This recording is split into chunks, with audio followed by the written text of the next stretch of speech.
the ever-changing global political scenario and state of economy, do you believe that the government's key focus would be inclined towards achieving legally non-binding targets? I think that governments will continue for a very simple reason. As you've said, they're not binding. And the strength of them is that the contributions that they put on the table before Paris stem not out of something that was imposed upon federal governments, but rather stems out of a very, very clear analysis that was done internally in each country with consultations that went across all sectors to determine what was in the best interest of that country. So the motivational force, the driving force of those contributions is not external to the countries, it is internal. They are working on their own internal agenda. They are pursuing their own economic growth, their own truly sustainable development.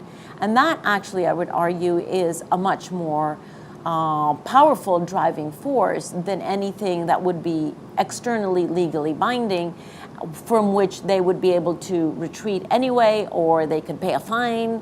I have always thought that there is no better motivator for me than me myself, or for you than you yourself.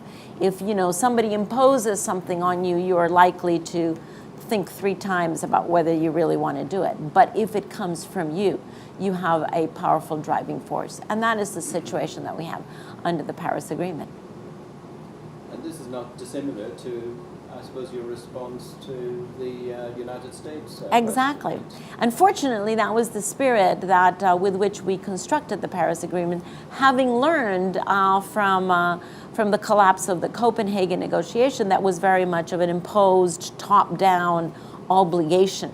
So the Paris Agreement actually has a very different logical structure where it invites countries to contribute, and that's what it's called, nationally determined contributions, to contribute to the global efforts, but through a national focus.